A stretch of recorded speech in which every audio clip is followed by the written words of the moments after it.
കൂടുതൽ കൂടുതൽ കലങ്ങി മറിഞ്ഞുകൊണ്ടിരിക്കുകയാണ്. ഇന്ത്യയിൽ അധികാരത്തിലിരിക്കുന്ന BJP ഗവൺമെന്റ് എല്ലാ ജനാധിപത്യ മര്യാദകളെയും ലംഘിച്ചുകൊണ്ട്, എല്ലാ ജനാധിപത്യ രീതികളെയും അട്ടിമറിച്ചുകൊണ്ട് ഒരു ഫാസിസ്റ്റ് ഭീകരതയിലേക്ക് നാടിനെ നയിക്കുകയാണ്. നിങ്ങൾക്കൊക്കെ അറിയുന്നത് പോലെ RSS നയിക്കുന്ന ഒരു പാർട്ടിയാണ് BJP. ആ BJPയുടെ നേതൃത്വത്തിലുള്ള NDA മുന്നണി ഇന്ത്യയുടെ രാഷ്ട്രീയ അധികാരം പിടിച്ചിരിക്കുകയാണ്. അതിന്റെ ഭാഗമായിട്ട് തന്നെ ഇന്ത്യ ഒരു മതനിരപേക്ഷതയുടെ നാടായിട്ടുള്ള ഇന്ത്യ കടുത്ത വെല്ലുവിളികൾ അഭിമുഖീകരിച്ചുകൊണ്ടിരിക്കുന്ന ഘട്ടത്തിലാണ് ഈ നിയമസഭാ തെരഞ്ഞെടുപ്പ്. ഈ തെരഞ്ഞെടുപ്പിന്റെ രാഷ്ട്രീയ പ്രാധാന്യമെന്ന് പറയുന്നത് ഇന്ത്യയുടെ ഭാവിയെക്കുറിച്ചിട്ടുള്ള ഒരു ചൂണ്ട് പലകയാണ്. ഇന്ത്യയിൽ BJPയുടെ നയങ്ങൾക്ക് ബദലായി, സംഘപരിവാർ ശക്തികളുടെ നയങ്ങൾക്ക് ബദലായി ന്യൂനപക്ഷ, പിന്നോക്ക, ദരിദ്ര ജനവിഭാഗങ്ങളെ സംരക്ഷിക്കുന്നതിന് വേണ്ടിയിട്ടുള്ള സാമൂഹ്യവും സാമ്പത്തികവും രാഷ്ട്രീയവുമായ നിലപാട് സ്വീകരിച്ചുകൊണ്ട് ഒരു ബദൽ നയം ഉയർത്തിപ്പിടിച്ചുകൊണ്ടാണ് ഇടതുപക്ഷ ജനാധിപത്യ മുന്നണി ഇന്ത്യൻ രാഷ്ട്രീയത്തിൽ പ്രവർത്തിക്കുന്നത്. ആ ബദൽ നയത്തിന്റെ പരീക്ഷണശാലയാണ് ഇന്ന് കേരളം. ഈ ബദൽ നയം വലിയ പ്രതീക്ഷയോടുകൂടിയിട്ടാണ് ഇന്ത്യയിലെ ജനങ്ങൾ കാണുന്നത്. ഇന്ത്യയിൽ വളരെക്കാലം അധികാരത്തിലുണ്ടായിരുന്ന പാർട്ടിയായിരുന്നു കോൺഗ്രസ്. കോൺഗ്രസ് ഇന്ന് ദുർബലമാണ്. കോൺഗ്രസ് നയിക്കുന്ന ഒരു മുന്നണിയാണ് കേരളത്തിലെ UDF. ഇന്ത്യൻ രാഷ്ട്രീയത്തിൽ, ഇന്ത്യൻ ദേശീയ രാഷ്ട്രീയത്തിൽ ദുർബലമായിക്കൊണ്ടിരിക്കുന്ന കോൺഗ്രസിനെ ആശ്രയിച്ചുകൊണ്ടുള്ള UDF മുന്നണി ദുർബലമാകും. അതിന് രാഷ്ട്രീയമായിട്ടുള്ളൊരു കാഴ്ചപ്പാടോ ഭാവിയോ ഇല്ല. ഇപ്പോൾ ഇന്ത്യയിൽ ദുർബലമായിക്കൊണ്ടിരിക്കുന്ന കോൺഗ്രസ് പാർട്ടി ആ കോൺഗ്രസിന്റെ തകർച്ചയെ ഉപയോഗപ്പെടുത്താൻ വേണ്ടി എല്ലാ ശ്രമങ്ങളും നടത്തിക്കൊണ്ടിരിക്കുന്നത് BJP, RSS, സംഘപരിവാറാണ്. അതിന്റെ ഒരു ഭാഗം നിങ്ങൾക്ക് കാണാൻ സാധിക്കും. BJPയിലേക്ക് കോൺഗ്രസിന്റെ പ്രമുഖരായിട്ടുള്ള പല നേതാക്കളും അഭയം തേടുകയാണ്, ചേക്കേറുകയാണ്.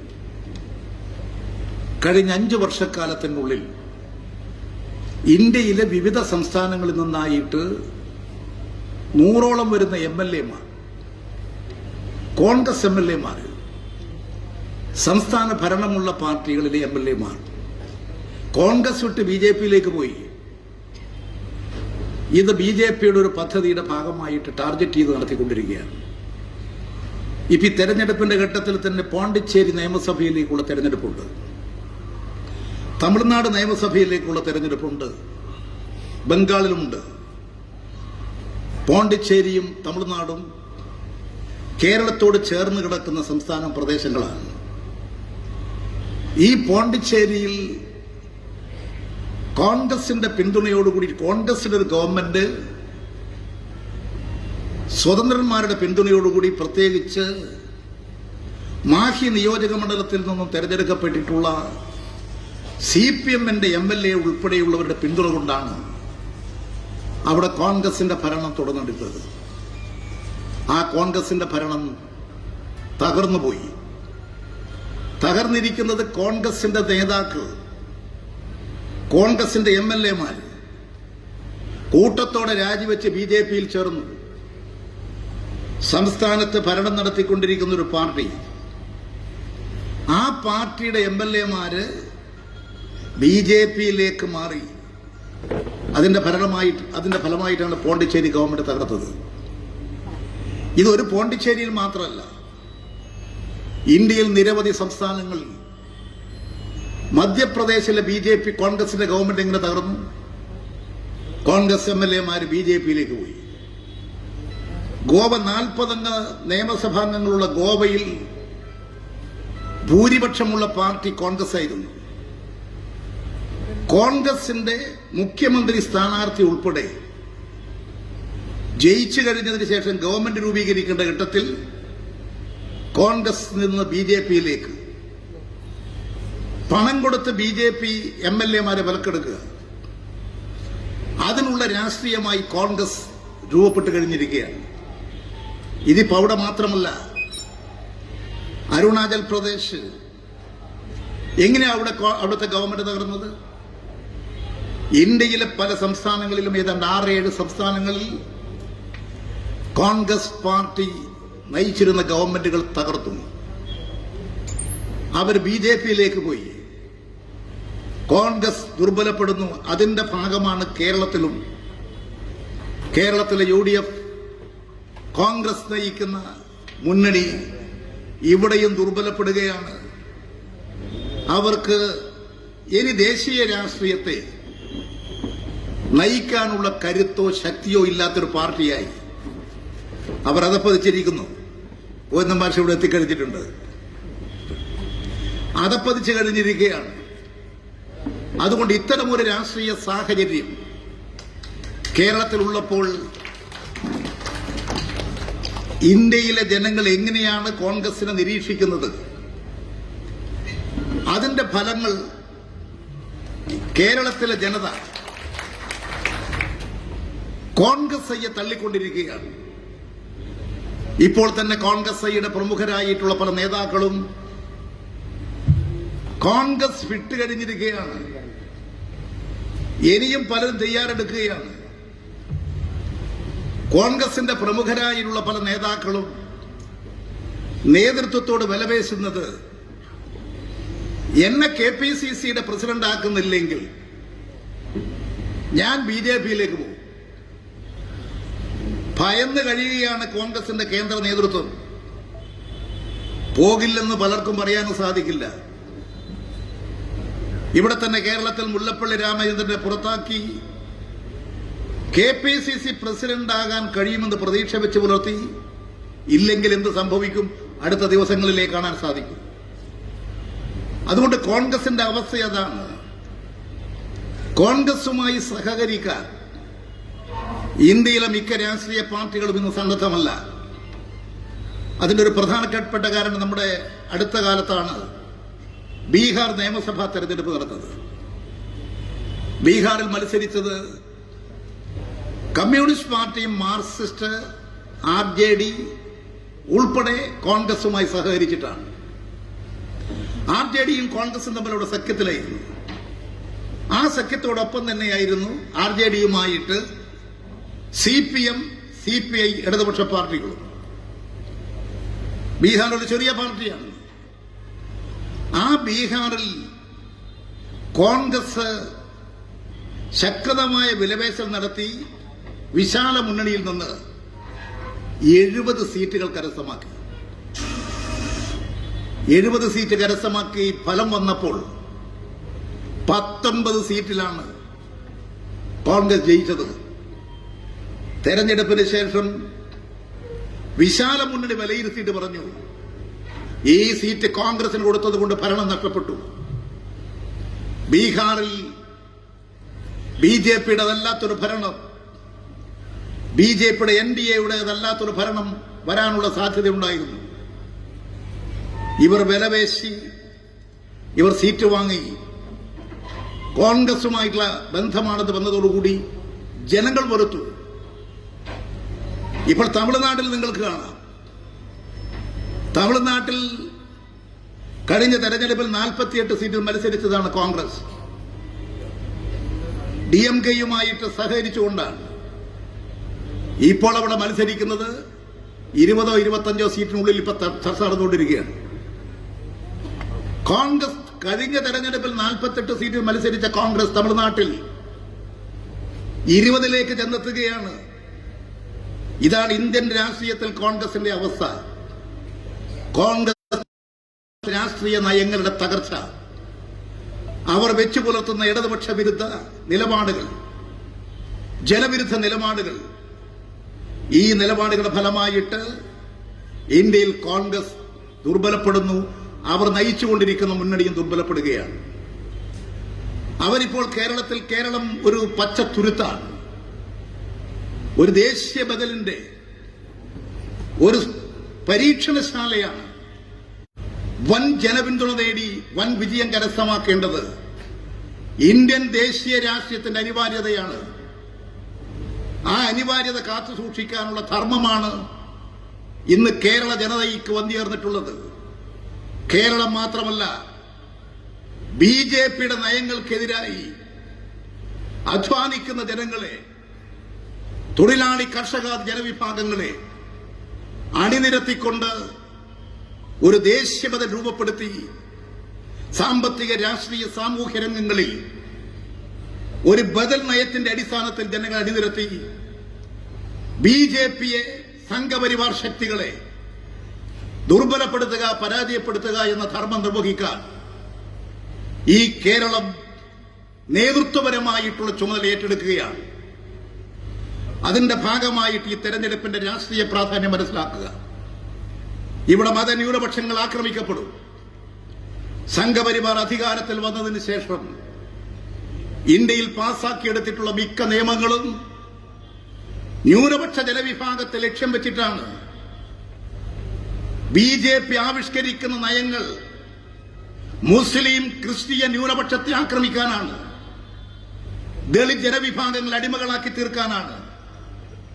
അവരുടെ സ്വാതന്ത്ര്യത്തിനും പരമാധികാരത്തിനുമെതിരെ ഉള്ള ആക്രമണമാണ്. ബിജെപി ഭരിക്കുന്ന ഉത്തർപ്രദേശിൽ പട്ടികജാതി, പട്ടികവർഗ ജനവിഭാഗങ്ങളെ വേട്ടയാടുകയാണ്.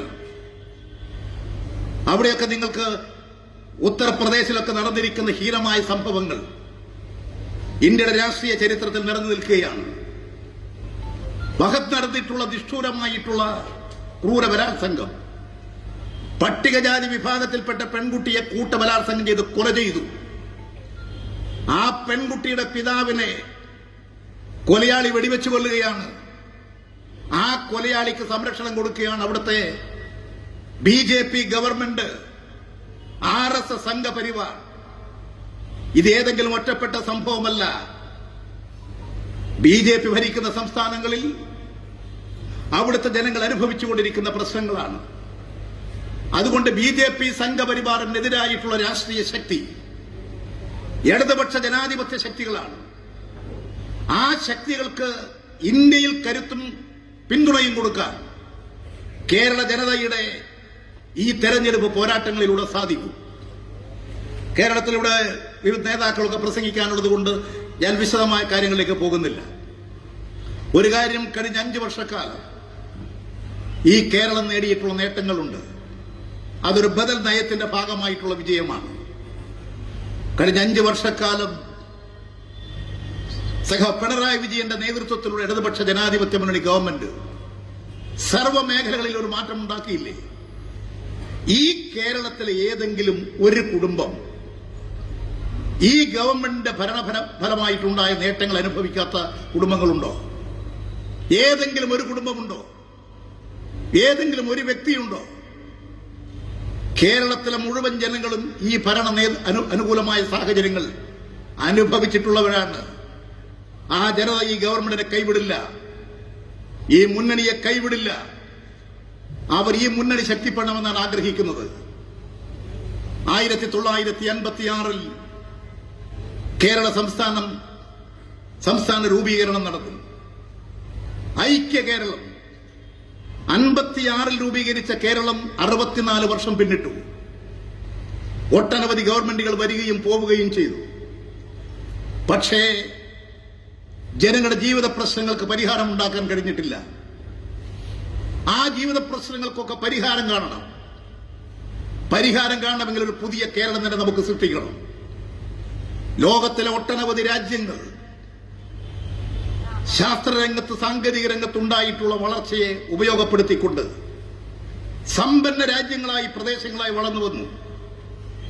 ജനജീവിതം മെച്ചപ്പെട്ടു. നമ്മുടെ കേരളത്തിലെ ജനങ്ങൾക്കും അഭിവൃദ്ധിപ്പെടണ്ടേ? ഇവിടെ എന്നും ഞങ്ങൾക്ക് വിധിക്കപ്പെട്ടത് ഈ ദാരിദ്ര്യവും പട്ടിണിയും കഷ്ടപ്പാടുമാണ്. ഇങ്ങനെ ജീവിക്കാനാണ് വിധിക്കപ്പെട്ടത് എന്ന മനോഭാവത്തോടുകൂടി ജനങ്ങളെ നയിക്കാനാണ് നമ്മുടെ മുൻകാലങ്ങളിൽ പല കാലഘട്ടങ്ങളിലും അധികാരത്തിൽ വന്ന ഗവൺമെന്റുകൾ ശ്രമിച്ചത്. എന്നാൽ ഇടതുപക്ഷ ജനാധിപത്യ മുന്നണി ഗവൺമെന്റ് ഇതെല്ലാ കാലങ്ങളിലേക്കും കേരളത്തിൽ വിധിക്കപ്പെട്ടതല്ല. ഇത് മാറ്റിത്തീർക്കണം. ആ നിശ്ചയദാർഢ്യത്തോടുകൂടി കേരളത്തെ മാറ്റിത്തീർക്കാൻ, ഒരു പുതിയ കേരളം സൃഷ്ടിക്കാൻ, സർവ്വ മേഖലകളിലും മാറ്റം സൃഷ്ടിക്കാൻ നടപടികൾ സ്വീകരിച്ചുകൊണ്ട് ഒരു പുതിയ കേരളത്തിന്റെ സൃഷ്ടിക്ക് വേണ്ടി കൈക്കൊണ്ട നടപടികൾ കേരളത്തിൽ മാറ്റമുണ്ടാക്കി. ഇന്ന് കേരളത്തിൽ ഒരാളും പട്ടിണി കിടക്കുന്നില്ല. ഒരു നേരത്തെ ആഹാരം കഴിക്കാൻ ഗതിയില്ലാത്തവരെന്ന് കേരളത്തിൽ ആരുമില്ല. കേരളത്തിലെ ജനങ്ങൾക്ക് ആഹാരം കഴിക്കാനുള്ള വഴികൾ, പട്ടിണി കിടക്കേണ്ടി വരാത്ത ഒരു നാടായി കേരളത്തെ മാറ്റിയില്ലേ? ഇപ്പോൾ ഈ ഗവൺമെന്റ് ആവിഷ്കരിച്ച പദ്ധതിയിലൂടെ, ലൈഫ് പദ്ധതിയിലൂടെ ഭവനരഹിതരില്ലാത്ത കേരളം സൃഷ്ടിക്കുകയാണ്. 2,51,000 ആളുകൾക്ക് വീട് കൊടുത്തു കഴിഞ്ഞു. ഇനി ഏതാണ്ട് 1,51,000 ആളുകൾക്ക് വീട് കൊടുക്കാൻ ബാക്കിയുണ്ട്. അടുത്ത മാസങ്ങളിലായിട്ട് ആ വീടുകൾ കൊടുത്തു തീരും. ഈ ഗവൺമെന്റ് അധികാരത്തിൽ വന്നപ്പോൾ പരിശോധിച്ചപ്പോൾ വീടില്ലാത്തവരുടെ കണക്കെടുത്തു. 5 ലക്ഷത്തോളം ആളുകൾക്ക് വീടില്ല. ഈ ഗവൺമെന്റ് പരിപാടിയായി ഭവനരഹിതരില്ലാത്ത കേരളം സൃഷ്ടിക്കണം, എല്ലാവർക്കും വീട്.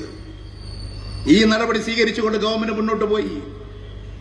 ഈ ഗവൺമെന്റ് പ്രവർത്തന കാലഘട്ടങ്ങളിൽ ഒട്ടനവധി പ്രശ്നങ്ങൾ നമ്മൾ അഭിമുഖീകരിക്കേണ്ടി വന്നു. ഓഖി ദുരന്തം, നിപ വൈറസ്, 2 പ്രളയങ്ങൾ, ഇപ്പോൾ കോവിഡ് മഹാമാരി. ഈ ഗവൺമെന്റ് അല്ലായിരുന്നുവെങ്കിൽ ഈ പ്രശ്നങ്ങൾ അഭിമുഖീകരിച്ചുകൊണ്ട് കേരളത്തെ മുന്നോട്ട് കൊണ്ടുപോകാൻ കഴിയുമായിരുന്നോ? ജനങ്ങളെ കാത്തു സൂക്ഷിച്ചില്ലേ? ജനങ്ങളെ ഒന്നാകെ ചേർത്ത് പിടിച്ച് എല്ലാവരുടെയും സഹകരണത്തോടും സഹായത്തോടും കൂടി നമ്മുടെ കേരളം, നമ്മുടെ മലയാളികൾ, നാം ജനിച്ചു വളർന്ന നാട്, ആ നാടിനെ കാത്തു സൂക്ഷിക്കാനുള്ള നിലപാട് സ്വീകരിച്ച് പ്രവർത്തിച്ചില്ലേ? അതിന്റെ ഫലം നമ്മുടെ നാട് അനുഭവിച്ചുകൊണ്ടിരിക്കുന്നു. ഓരോ പ്രശ്നങ്ങൾക്കും പരിഹാരം ഉണ്ടാക്കുകയാണ്. തൊഴിൽ രഹിതരായിട്ടുള്ള യുവതി യുവാക്കളുണ്ട്. അവർക്ക് മുഴുവൻ തൊഴിൽ കൊടുക്കുക എന്നുള്ളത് തന്നെയാണ് ഗവൺമെന്റിന്റെ പരിപാടി. മുഴുവൻ ആളുകൾക്ക് ജോലി കൊടുക്കൽ തന്നെയാണ്. ഇവിടെ നിങ്ങൾക്കൊക്കെ അനുഭവം ഉണ്ടാകും. 10, 15, 20 വർഷക്കാലം കോൺട്രാക്ട് തൊഴിലാളികളായി ദിവസക്കൂലിക്കാരെ പണിയെടുത്തു. 55, 60 വയസ്സായി, പ്രായമായി, ജോലി ചെയ്യാൻ സാധിക്കില്ല. നേരെ പോകുമ്പോൾ കയ്യും വീശി തിരിച്ചു പോകണം. പെൻഷനില്ല, റിട്ടയർമെന്റ് ആനുകൂല്യങ്ങളില്ല, അവർക്ക് PF ഇല്ല, അവർക്ക് ഗ്രാറ്റുവിറ്റി ഇല്ല.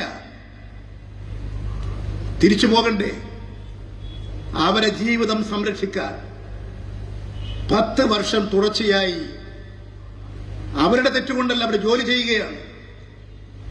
ഭരണാധികാരികൾ അവരുടെയൊക്കെ നയത്തിന്റെ ഫലമായിട്ട് അവർ ജോലിയിൽ വന്ന് 10, 15 വർഷം ജോലി ചെയ്യുന്നു. പ്രത്യേകിച്ച് സ്ത്രീകളാകുമ്പോൾ അവർക്ക് ജോലി കിട്ടിയെന്ന് വന്നാൽ വേഗത്തിൽ വിവാഹം നടക്കും. അങ്ങനെ ഭാര്യയും ഭർത്താവും തമ്മിൽ ജോലി ചെയ്ത് അവർ കുടുംബജീവിതം നയിക്കുന്നു. കുഞ്ഞുങ്ങൾ സ്കൂളിൽ പഠിക്കുന്നു. ആ താൽക്കാലികക്കാരായിട്ട് 10, 15 വർഷം ജോലി ചെയ്ത് കുടുംബജീവിതം നയിക്കുന്നവരെ പിരിച്ചുവിടണമെന്നല്ലേ UDF പറഞ്ഞത്? ഇപ്പൊ അവരതിനു വേണ്ടിയിട്ടല്ലേ കോടതിയിൽ കേസ് കൊടുത്തത്? അവരല്ലേ ഹൈക്കോടതിയിലും സുപ്രീം കോടതിയിലും പോയിരിക്കുന്നത്? അതൊന്നും LDFകാരൊന്നുമല്ല. എന്തിനാ ഈ മനുഷ്യന് നേരെ? ജീവിക്കാൻ പ്രയാസപ്പെടുന്ന ജനങ്ങൾ എങ്ങനെയെങ്കിലും കുറെ കാലം അധ്വാനിച്ച് ജോലിയിൽ പ്രാപ്തരായി അവരുടെ ജീവിതം പോലും തകർക്കാൻ വേണ്ടി നടപടി സ്വീകരിക്കുന്ന ഒരു മുന്നണിയും കോൺഗ്രസ് പാർട്ടിയും ഈ ജനത മാപ്പ് നൽകുമോ? ആ പാവങ്ങളെ ജീവിതം നശിച്ചു പോകരുത്, അവരെ സംരക്ഷിച്ചു. അതായി പിൻവാതിൽ, നമ്മുടെ പത്രക്കാര് പിൻവാതിൽ ഇതാ പിൻവാതില്, അവരെ നിയമിച്ചു. അതിനെതിരായിട്ടാണ് ഇപ്പോൾ. ഇതുകൊണ്ട് ഒരു PSC നിയമമനുസരിച്ച് നിയമിക്കുന്ന ഒരാൾക്കും ജോലി നഷ്ടപ്പെടില്ല. PSC പോസ്റ്റിംഗ് വേറെയാണ്. ഇവരെ പിരിച്ചുവിട്ട് അവിടെ PSC ഒന്നും എടുക്കാൻ സാധിക്കില്ല. കാരണം ഇവർ കോൺട്രാക്ട് ബേസിൽ കുറെ കാലമായി ജോലി ചെയ്ത് വന്നിട്ടുള്ളവരാണ്. അതുകൊണ്ട് PSC പോസ്റ്റിംഗ് PSC തന്നെ നിയമിക്കണം. പക്ഷെ ഇവിടെ ഈ ഗവൺമെന്റ് കളങ്കപ്പെടുത്താൻ എന്തൊക്കെയാണ് ഇവിടെ കാണിച്ചു കൂട്ടിയത്? ഈ ഗവൺമെന്റ് ജനങ്ങൾക്ക് വേണ്ടിയിട്ടുള്ള കാര്യങ്ങളെ ചെയ്തിട്ടുള്ളൂ. പട്ടയം കൊടുത്തു, ജനങ്ങൾക്ക് കൈവശാവകാശം ഉറപ്പിക്കുന്നു. ഇവിടെ 54 ലക്ഷം ആളുകൾക്ക് സാമൂഹ്യക്ഷേമ പെൻഷൻ ഇന്ത്യയിലെ ഏത് സംസ്ഥാനത്തുണ്ട്? 54 ലക്ഷം പേർക്ക് മാസം പ്രതി 1600 രൂപ പെൻഷൻ. കുറച്ചുകൂടി കഴിഞ്ഞാൽ അത് ഇനിയും വർദ്ധിക്കും. ഈ ഗവൺമെന്റ് കൊടുത്ത് കാത്തു സൂക്ഷിക്കല്ലേ? 54 ലക്ഷം പേരാണ് ഈ സാമൂഹ്യക്ഷേമ പെൻഷൻ കൊണ്ട് ജീവിക്കുന്നത്. ഇവിടെ വിദ്യാഭ്യാസ മേഖലയിൽ വലിയ മാറ്റങ്ങൾ, ആരോഗ്യ മേഖലയിൽ വലിയ മാറ്റങ്ങൾ, വ്യവസായ മേഖലയിൽ വലിയ കുതിപ്പ്, സാമ്പത്തിക മേഖലയിൽ കേരളം അഭിവൃദ്ധിപ്പെടുന്നു. 65,000 കോടി രൂപയുടെ വികസനമല്ലേ നടക്കുന്നത്?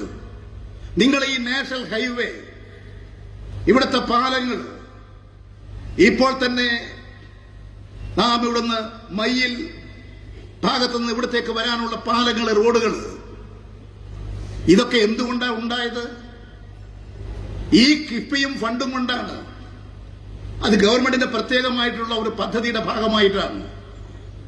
ആ കിഫ്ബിയെ തകർക്കാൻ ബഡ്ജറ്റിന്റെ പുറത്ത് പണം കണ്ടെത്തി, പണമുള്ളവരിൽ നിന്ന് പണം വാങ്ങി നാടിന്റെ വികസനത്തിന് ഉപയോഗിക്കുക. 10-15 വർഷം കഴിഞ്ഞാൽ തിരിച്ചു കൊടുത്താൽ മതി. ഒരു 3%, 4% പലിശക്ക് ആ പണം വാങ്ങി നാടിന്റെ വികസനത്തിന് ഉപയോഗിക്കുന്നതിനെ എതിർക്കാൻ കിഫ്ബിയെ പൊളിക്കാനല്ലേ നടന്നത്? അത് BJPയും UDFും സംഘപരിവാറും എല്ലാം ഒരേ വേദിയിലല്ലേ? എന്തിനാ ഈ നാടിന്റെ വികസനത്തെ തകർക്കുന്നത്? രാഷ്ട്രീയ രംഗത്ത് മത്സരിക്കാം ആശയപരമായി. നിങ്ങൾ ജനക്ഷേമകരമായ പ്രവർത്തനങ്ങളെ തകർക്കുന്നതിന് വേണ്ടിയുള്ള നീക്കമാണ് നടത്തിയത്.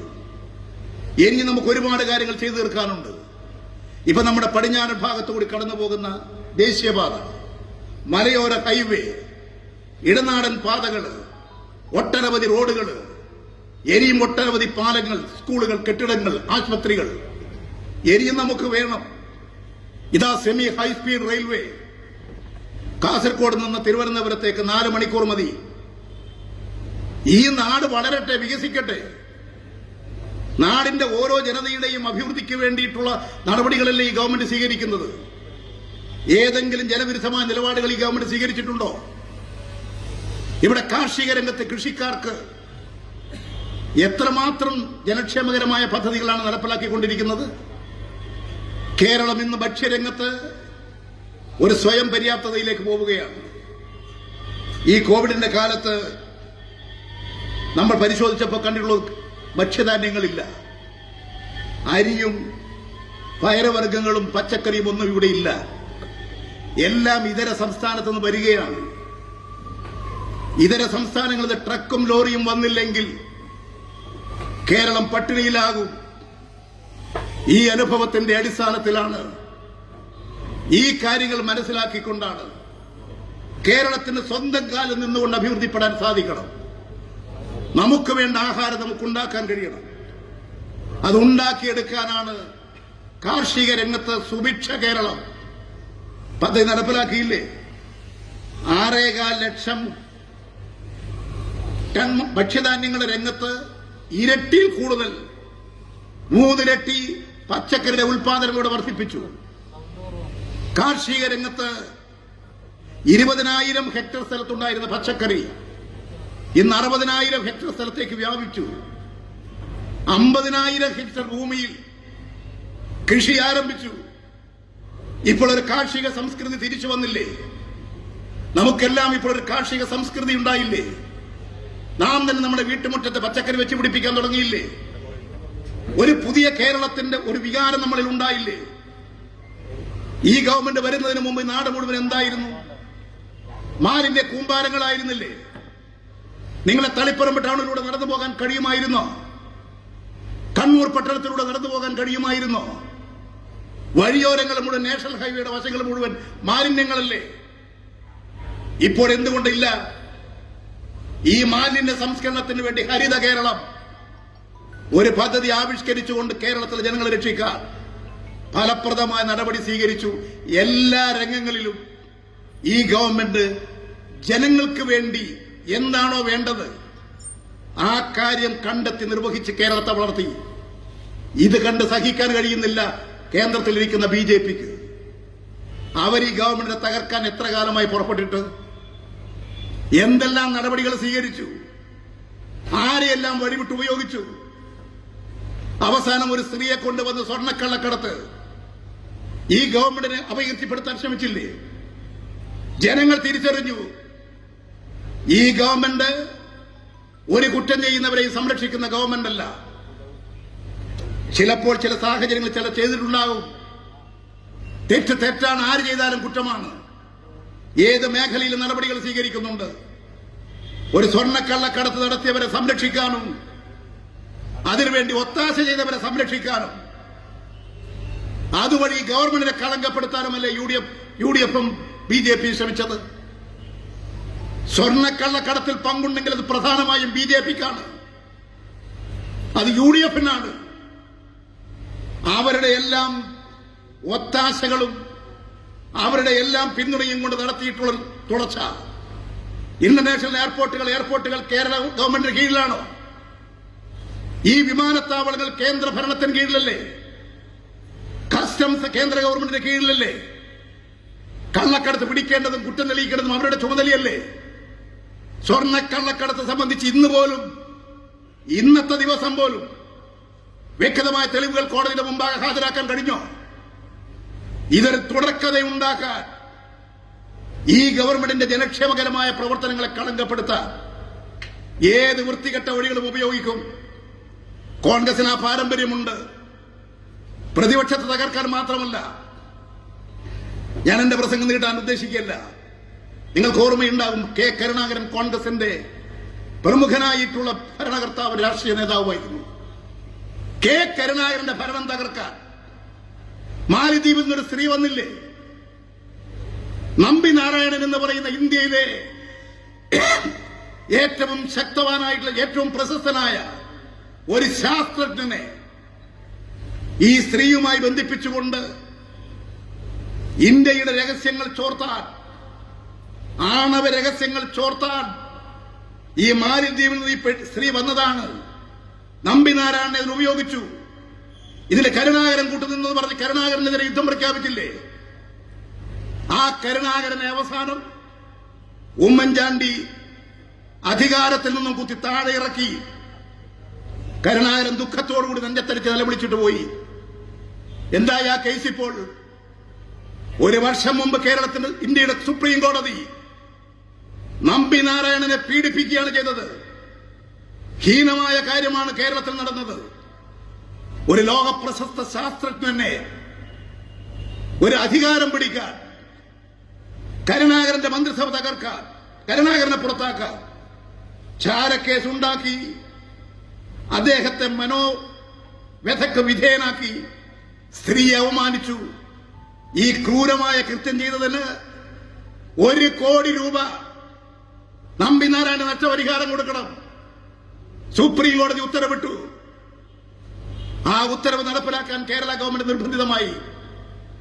ആ നമ്പി നാരായണനെ തിരുവനന്തപുരത്തെ വിളിച്ചു വരുത്തി. അദ്ദേഹത്തിന് ആദ്യ ഗഡുവായിട്ടുള്ള സംഖ്യ കൊടുത്തു. ഇത് ചെയ്ത പാർട്ടിയാ കോൺഗ്രസ്. കരുണാകരന്റെ മന്ത്രിസഭ തകർക്കാൻ ചാരക്കേസ് ഉണ്ടാക്കി അധികാരം പിടിച്ച നേതാവാണ് ഉമ്മൻചാണ്ടി. ആ ഉമ്മൻചാണ്ടി രമേശ് ചെന്നിത്തലയുമാണ് ഇപ്പോൾ ഐക്യമുന്നണിയായിട്ടുള്ളത്. അവർ രണ്ടുപേരും കൂടി ചേർന്നിട്ടാണ് ഇപ്പോൾ മുല്ലപ്പള്ളി രാമചന്ദ്രന്റെ പുറത്താക്കാൻ. ഈ കൂട്ടുകച്ചവടത്തിനൊക്കെ ഇടതുപക്ഷത്തെ തകർക്കുക എന്ന ലക്ഷ്യം വെച്ചുകൊണ്ട് വർഗീയ ഫാസിസ്റ്റ് ഭീകരന്മാർ, കഴുകന്മാർ ഇവർക്ക് വേണ്ട എല്ലാ സഹായങ്ങളും ഒത്താശകളും ചെയ്തു കൊടുത്തുകൊണ്ട് ഈ കേരളത്തിന് മുമ്പിൽ പാറിപ്പറക്കുകയാണ്. ഈ വൃത്തികെട്ട രാഷ്ട്രീയത്തെ തോൽപ്പിക്കാൻ പ്രബുദ്ധ കേരളത്തിന് കഴിയണം. നമ്മുടെ നാടിനൊരു അന്തസ്സുണ്ട്, നമ്മുടെ നാടിനൊരു അഭിമാനമുണ്ട്. ആ അന്തസ്സിനെയും അഭിമാനത്തെയും കളങ്കപ്പെടുത്താൻ ക്ഷമിക്കുന്ന ഇത്തരം ശക്തികൾക്കെതിരെ പ്രതികരിക്കണം. ഒരു സൽഭരണം, അശോക ചക്രവർത്തിയുടെ ഭരണം തകർക്കാൻ പരിശ്രമിച്ചതുപോലെ ഇവിടെ ജനങ്ങൾക്ക് വേണ്ടിയുള്ള ഭരണം തകർക്കാൻ ഏത് വഴികളും എടുത്ത് ഉപയോഗിച്ചുകൊണ്ടിരിക്കുന്ന ഒരു ഭീകരതയുടെ മുഖമായി മാറിയിരിക്കുകയാണ് സംഘപരിവാറും BJPയും അവരോടൊപ്പം UDF-ഉം. അതുകൊണ്ടൊന്നും ഇടതുപക്ഷ ജനാധിപത്യ മുന്നണിയെ ദുർബലപ്പെടുത്താൻ സാധിക്കില്ല. കേന്ദ്ര ഗവൺമെന്റിന്റെ കുറെ ഏജൻസികളുണ്ട്. ആ ഏജൻസികളെ മുഴുവൻ രാഷ്ട്രീയ ആവശ്യങ്ങൾക്ക് വേണ്ടി ഉപയോഗിക്കുകയാണ്. ഈ ജനാധിപത്യം എവിടെ എത്തിച്ചേരും? ജുഡീഷ്യറിയെ പോലും സ്വാധീനിക്കുകയാണ്. ജുഡീഷ്യറിക്ക് പോലും നിഷ്പക്ഷമായി നിൽക്കാൻ കഴിയുന്നില്ല. ഒരു തെരഞ്ഞെടുപ്പ് പ്രഖ്യാപിച്ച് തെരഞ്ഞെടുപ്പ് നടപടി വരുമ്പോഴാണ് ഇവിടെ കേരളത്തിൽ കസ്റ്റംസിനെ ഉപയോഗിച്ചുകൊണ്ട് പുതിയ വിവാദമുണ്ടാക്കാൻ ഇറങ്ങി പുറപ്പെട്ടത്. എന്തും ചെയ്യുക, ഏത് ഭീകരപ്രവർത്തനങ്ങൾ സംഘടിപ്പിക്കുക. ജനങ്ങൾ ജാഗ്രത പാലിക്കണം. കാരണം രണ്ട് ക്രൂരന്മാരും ഒന്നിച്ചിരിക്കുകയാണ്, രണ്ട് വികിരികളും ഒന്നിച്ചിരിക്കുകയാണ്, UDF-ഉം BJP-യും. അതുകൊണ്ട് എന്തും ചെയ്യാൻ അവർ മടിക്കില്ല.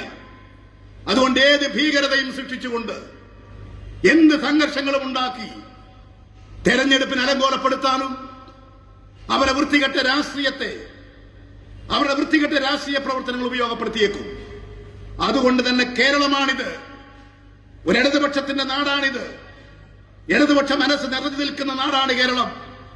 ആ കേരളത്തിന്റെ പവിത്രത ഉയർത്തിപ്പിടിച്ചുകൊണ്ട് സഹോദരന്മാരെ, ഈ തെരഞ്ഞെടുപ്പ് പോരാട്ടത്തിൽ ജയിക്കുക എന്നുള്ളത് മാത്രമല്ല, ഈ ബദൽ നയം ഉയർത്തിപ്പിടിക്കുക, അതിന്റെ പിന്നിൽ ജനങ്ങളെ അണിനിരത്തുക.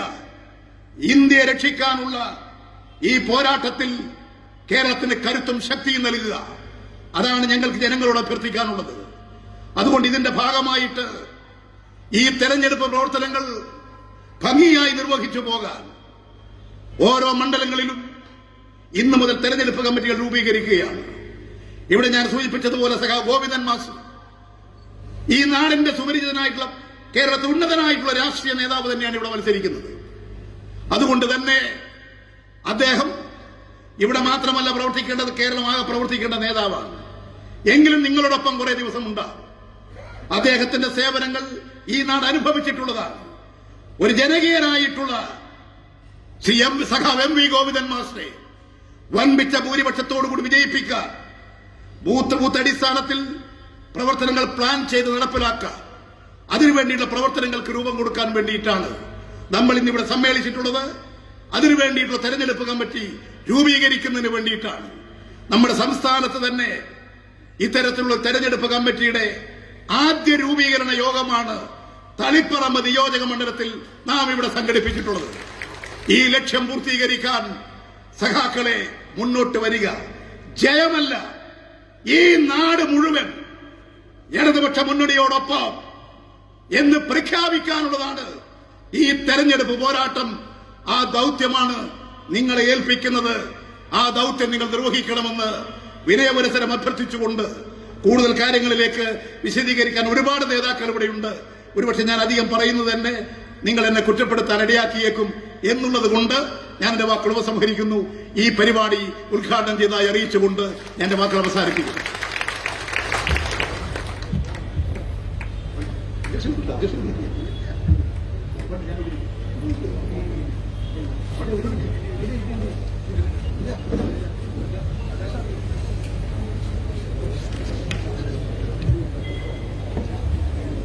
അടുത്തതായി നമ്മുടെ പ്രിയങ്കരനായ MLA സാവ് ജെയിംസ് മാത്യു സംസാരിക്കും. സാവ് തന്നെ ഈ തെരഞ്ഞെടുപ്പ് ആയി ബന്ധപ്പെട്ട് പ്രവർത്തിക്കേണ്ടുന്ന ഓഫീസ് ഉദ്ഘാടനം സാവ് നിർവഹിക്കും. അത് പിന്നീട് നിർവഹിക്കും. അതുമായി ബന്ധപ്പെട്ട് അതുൾപ്പെടെ സാവ് ഇവിടെ സംസാരിക്കും. സാവ് ക്ഷണിക്കുക.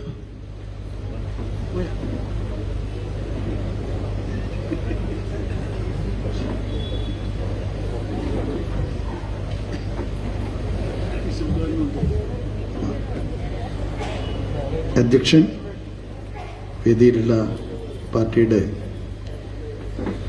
കേന്ദ്ര കമ്മിറ്റി അംഗം സഖാവ് VP ജയരാജൻ, തളിപ്പറമ്പിൽ മത്സരിക്കുന്ന ഇടതുപക്ഷ ജനാധിപത്യ മുന്നണി സ്ഥാനാർത്ഥിയും പാർട്ടിയുടെ കേന്ദ്ര കമ്മിറ്റി അംഗവുമായിട്ടുള്ള സഖാവ് ഗോവിന്ദ മാഷ്, വേദിയിലുള്ള ഇടതുപക്ഷ ജനാധിപത്യ മുന്നണി നേതാക്കന്മാരെ, പ്രിയപ്പെട്ട സഖാക്കൾ, വളരെ ഹ്രസ്വമെങ്കിലും ഏറെ പ്രസക്തമായ ദേശീയ രാഷ്ട്രീയ സാഹചര്യം സംബന്ധിച്ചും എന്തുകൊണ്ട് ഇടതുപക്ഷ ജനാധിപത്യ മുന്നണി സർക്കാരിന് തുടർച്ചയുണ്ടാവണം എന്നതിനെക്കുറിച്ചും വളരെ കൃത്യമായി സഖാവ് ഇ പി ഇവിടെ വിശദീകരിച്ചു കഴിഞ്ഞു. ഈ സർക്കാരിനൊരു തുടർച്ച ഉണ്ടാവുന്നില്ലെങ്കിൽ അങ്ങനൊരു